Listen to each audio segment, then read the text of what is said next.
Hello বন্ধুরা, কেমন আছো তোমরা সবাই? আশা করি সবাই ভালো আছো। আমিও ভালো আছি। স্বপ্না রান্নাঘরে তোমাদের সবাইকে স্বাগত জানাই। আজ আমি তোমাদের সঙ্গে শেয়ার করব হান্ডি চিকেন। তো চলো দেখে নেওয়া যাক আমি কিভাবে করব। তো বন্ধুরা, ভিডিওটি প্রথম থেকে শেষ অবধি দেখার অনুরোধ রইল। আমি স্বপ্না, তোমরা দেখছো স্বপ্না রান্নাঘর। এখানে আমি সব রকম মশলা নিয়ে নিয়েছি। নুন আছে, লঙ্কার গুঁড়ো, হলুদ গুঁড়ো, পেঁয়াজ কুচি, জিরের গুঁড়ো, ধনের গুঁড়ো, আদা রসুন বাটা আর টমেটো কুচি। আর সর্ষের তেলটা আমি আগে থেকে গরম করে ঠান্ডা করে নিয়েছি। আজ আমি বাইরে কাঠের উনুনে রান্নাটা করব। তো চলো দেখা যাক আমি কিভাবে করব। এখানে আমি 500 গ্রাম চিকেন ভালোভাবে ধুয়ে পরিষ্কার করে নিয়েছি। দেবো পেঁয়াজ কুচি, দেবো আদা রসুন বাটা, দেবো স্বাদ মতো নুন, দেবো ধনের গুঁড়ো, দেবো জিরে গুঁড়ো, দেবো হলুদ গুঁড়ো, দেবো লঙ্কার গুঁড়ো,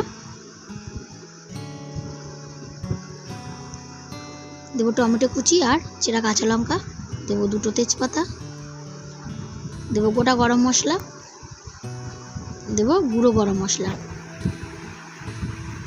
আর দেবো সর্ষের তেল।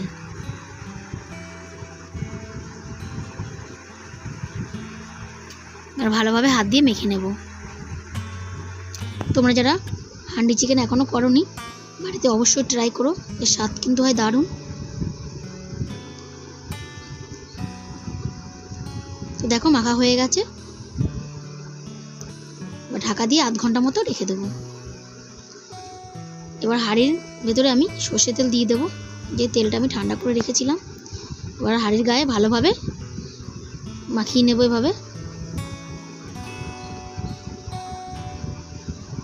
তো দেখো তেলটা মাখানো হয়ে গেছে, আধ ঘন্টা হয়ে গেছে। আমি এবার চিকেনটা দিয়ে দেবো, ঢেকে দেবো। এবার উনুনে বসিয়ে দেবো।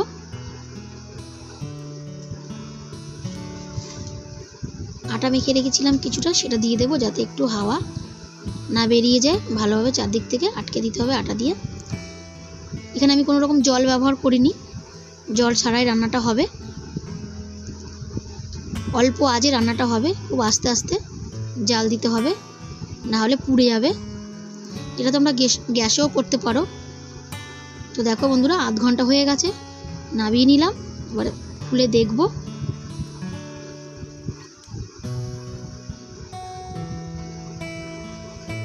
তো দেখো কত সুন্দর হয়েছে, নিচে একটুও লাগেনি।